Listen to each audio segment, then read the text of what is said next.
Baik, sebelumnya Assalamualaikum warahmatullahi wabarakatuh.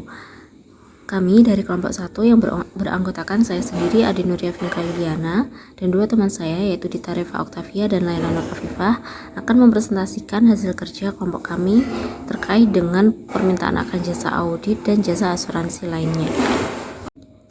Baik, materi yang akan kita sampaikan ada 6, yaitu yang pertama sifat auditing, yang kedua perbedaan antara auditing dan akuntansi, yang ketiga aspek ekonomi dalam permintaan akan auditing, yang keempat jasa asuransi, yang kelima jenis-jenis audit, dan yang terakhir jenis-jenis auditor. Baik, pembahasan yang pertama yaitu sifat auditing. Nah, auditing sendiri merupakan pengumpulan dan evaluasi bukti mengenai informasi untuk menentukan dan melaporkan derajat kesesuaian antara informasi dan kriteria yang telah ditetapkan. Nah, auditing harus dilakukan oleh orang yang kompeten dan independen. Definisi tersebut mencakup beberapa kata dan frasa kunci. Untuk memudahkan dan memahami, ada beberapa istilah dalam urutan yang berbeda dengan yang muncul dalam definisi auditing tersebut, yaitu yang pertama informasi dan kriteria yang telah ditetapkan, yang kedua mengumpulkan dan mengevaluasi bukti, yang ketiga kompeten dan independen, dan yang terakhir pelaporan. Baik, yang pertama informasi dan kriteria yang telah ditetapkan. Nah, untuk melakukan audit harus tersedia informasi dalam bentuk yang dapat diverifikasi dan beberapa standar yang dapat digunakan auditor untuk mengevaluasi informasi tersebut. Selain harus ada informasi, juga diperlukan adanya kriteria yang telah ditetapkan.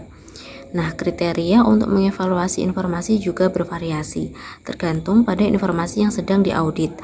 Dalam audit atas laporan keuangan historis oleh kantor akuntan publik, kriteria yang berlaku biasanya adalah prinsip-prinsip yang berlaku umum atau GAAP atau International Financial Reporting Standard atau IFRS. Nah, untuk audit pengendalian internal atas pelaporan keuangan, kriterianya adalah kerangka kerja yang sudah diakui untuk mengembangkan pengendalian internal. Baik, yang kedua yaitu mengumpulkan dan mengevaluasi bukti. Nah, bukti sendiri merupakan setiap informasi yang digunakan auditor untuk menentukan apakah informasi yang diaudit dinyatakan sesuai dengan kriteria yang telah ditetapkan. Nah, bukti memiliki banyak bentuk yang berbeda, termasuk data elektronik dan data lain tentang transaksi, komunikasi tertulis dengan pihak luar, observasi oleh auditor, dan kesaksian lisan pihak yang diaudit. Untuk memenuhi tujuan audit, auditor harus memperoleh bukti dengan kualitas dan jumlah yang mencukupi. Auditor harus menentukan jenis dan jumlah bukti yang diperlukan serta mengevaluasi apakah informasi itu sesuai dengan kriteria yang telah ditetapkan. Baik, selanjutnya kompeten dan independen. Auditor harus memiliki kualifikasi untuk memahami kriteria yang digunakan dan harus kompeten untuk mengetahui jenis serta jumlah bukti yang akan dikumpulkan guna mencapai kesimpulan yang tepat setelah memeriksa bukti tersebut. Nah, auditor juga harus memiliki sikap mental independen. Kompetensi orang-orang yang melaksanakan audit akan tidak ada nilainya jika mereka tidak independen dalam mengumpulkan dan mengevaluasi bukti. Nah, yang terakhir pelaporan. Tahap terakhir dalam proses auditing adalah menyiapkan laporan audit yang menyampaikan temuan-temuan auditor kepada pemakai. Laporan seperti ini memiliki sifat yang berbeda, tetapi semuanya harus memberitahukan kepada para pembaca tentang derajat kesesuaian antara informasi yang telah diaudit dengan kriteria yang telah ditetapkan. Baik, pembahasan selanjutnya yaitu perbedaan antara auditing dan akuntansi. Akuntansi sendiri merupakan pencatatan, pengklasifikasian, dan pengikhtisaran peristiwa ekonomi dengan cara yang logis yang bertujuan menyediakan informasi keuangan untuk mengambil keputusan. Ketika mengaudit data akuntansi, auditor berfokus pada penentuan apakah informasi yang dicatat itu mencerminkan dengan tepat peristiwa ekonomi yang terjadi selama periode akuntansi. Selain memahami akuntansi, auditor juga harus memiliki keahlian dalam mengumpulkan dan menginterpretasikan bukti audit. Keahlian inilah yang membedakan antara auditor dengan akuntan. Nah, adapun tugas yang hanya dilakukan oleh auditor meliputi menentukan prosedur audit yang tepat, memutuskan jumlah dan jenis unsur yang harus diuji, serta mengevaluasi hasilnya. Baik, untuk pembahasan yang selanjutnya akan disampaikan oleh teman saya, Laila Nur Afifah. Yang selanjutnya yaitu aspek ekonomi dalam permintaan akan auditing. Untuk mengilustrasikan kebutuhan akan auditing, mari pertimbangkan keputusan seorang pejabat bank dalam memberikan pinjaman kepada suatu perusahaan. Keputusan ini akan didasarkan pada faktor-faktor seperti yang pertama, suku bunga bebas risiko. Suku bunga ini mendekati suku bunga yang dapat diperoleh bank dengan berinvestasi dalam surat utang negara selama jangka waktu yang sama dengan pinjaman usaha tersebut.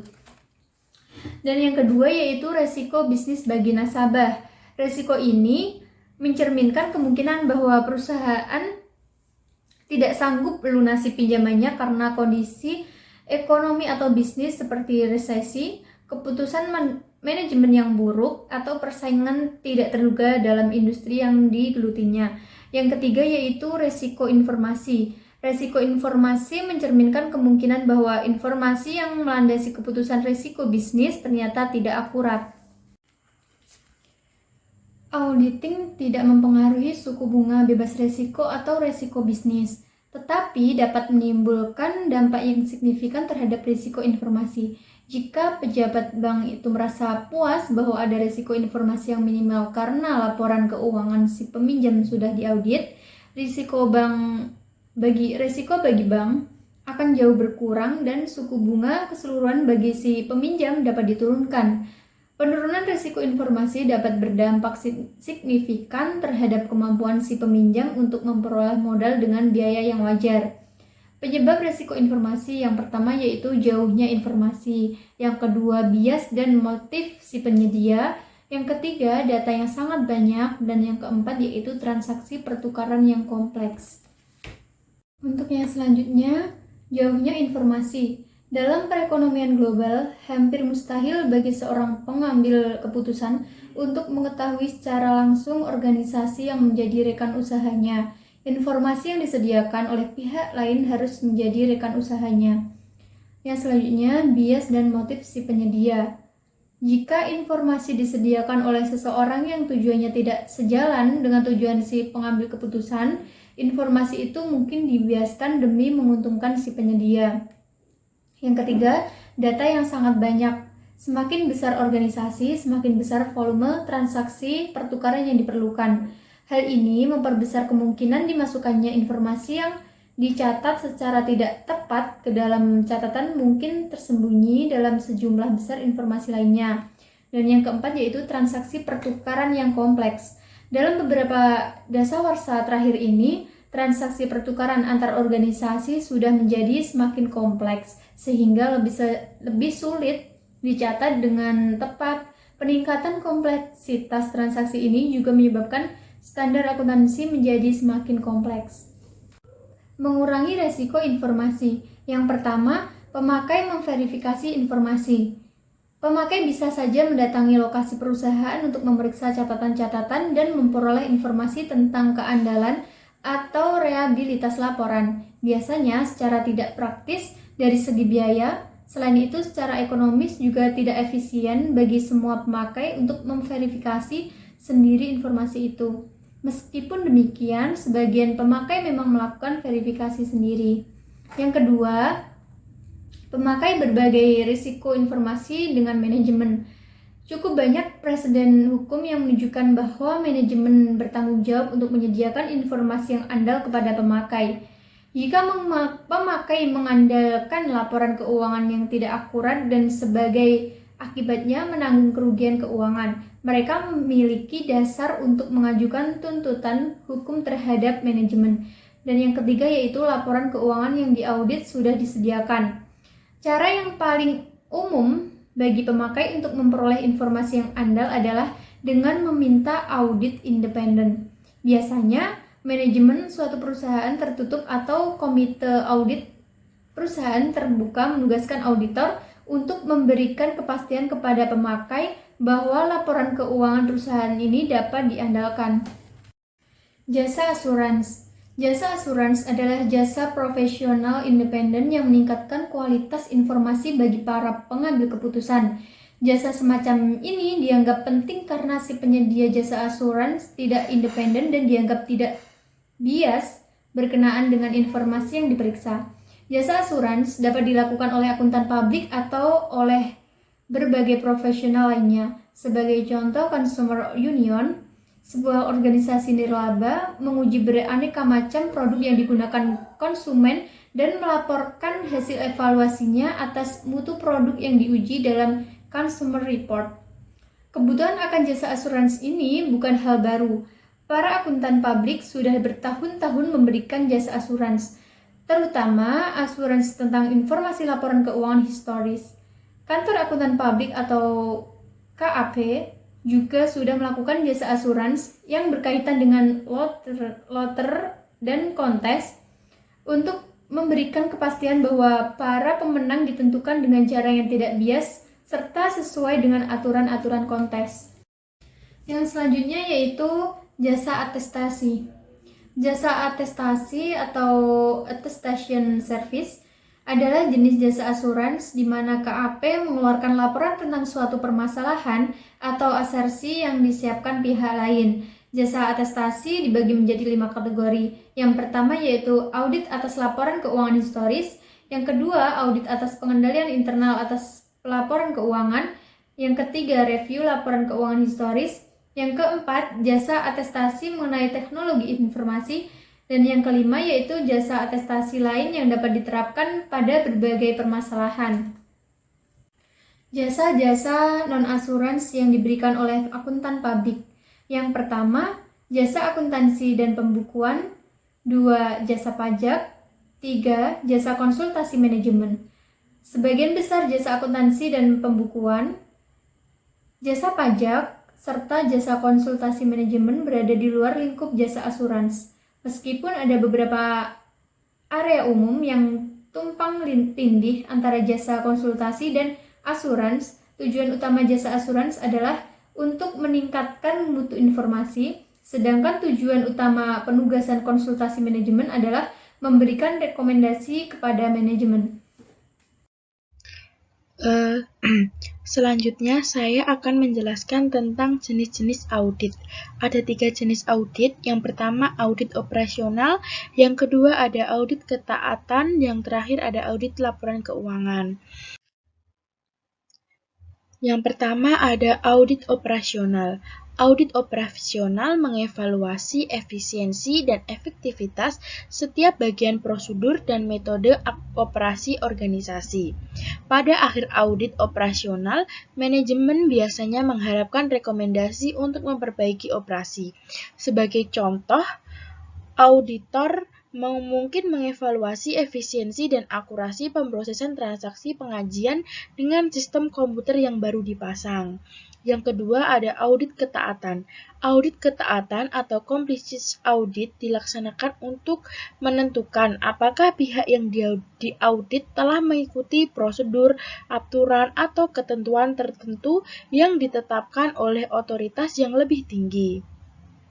Hasil dari audit ketaatan biasanya dilaporkan kepada manajemen, karena manajemen adalah kelompok utama yang berkepentingan dengan tingkat ketaatan terhadap prosedur dan peraturan yang digariskan. Yang terakhir ada audit laporan keuangan. Audit laporan keuangan atau financial statement audit dilakukan untuk menentukan apakah laporan keuangan atau informasi yang diverifikasi telah dinyatakan sesuai dengan kriteria tertentu. Laporan keuangan yang diperiksa biasanya meliputi neraca, laporan laba rugi, dan laporan arus kas. Dalam menentukan suatu laporan keuangan yang telah dinyatakan secara wajar sesuai dengan standar akuntansi yang berlaku umum, auditor mengumpulkan bukti untuk menetapkan apakah laporan keuangan itu mengandung kesalahan yang vital atau salah satu lainnya. Yang selanjutnya ada jenis-jenis auditor. Yang pertama ada kantor akuntan publik, yang kedua ada auditor badan akuntabilitas pemerintah, dan yang terakhir ada auditor internal. Yang pertama ada kantor akuntan publik. bertanggung jawab mengaudit laporan keuangan historis yang dipublikasikan oleh semua perusahaan terbuka, kebanyakan perusahaan lain yang cukup besar dan banyak perusahaan serta organisasi non-komersial yang lebih kecil. Sebutan kantor akuntan publik mencerminkan fakta bahwa auditor yang menyatakan pendapat audit atas laporan keuangan harus memiliki lisensi sebagai akuntan publik. Yang kedua ada auditor Badan Akuntabilitas Pemerintah. Auditor Badan Akuntabilitas Pemerintah adalah auditor yang bekerja untuk Government Accountability Office atau GAO. Sebuah badan non-partisipan dalam cabang legislatif pemerintah federal dengan diketahui oleh Kompolter General atau GAO hanya melaporkan dan bertanggung jawab kepada Kongres. Yang terakhir ada auditor internal. Auditor internal dipekerjakan oleh perusahaan untuk melakukan audit bagi manajemen, seperti GAO mengaudit untuk Kongres. Tanggung jawab auditor internal sangat beragam, tergantung pada si pemberi kerja. Ada staf audit internal yang hanya terdiri atas 1 atau 2 karyawan yang melakukan audit ketaatan secara rutin. Staf audit internal lainnya mungkin terdiri atas lebih dari 100 karyawan yang memikul tanggung jawab yang berlainan, termasuk banyak di bidang luar akuntansi. Sekian presentasi dari kelompok kami, kurang lebihnya kami mohon maaf. Wassalamualaikum warahmatullahi wabarakatuh.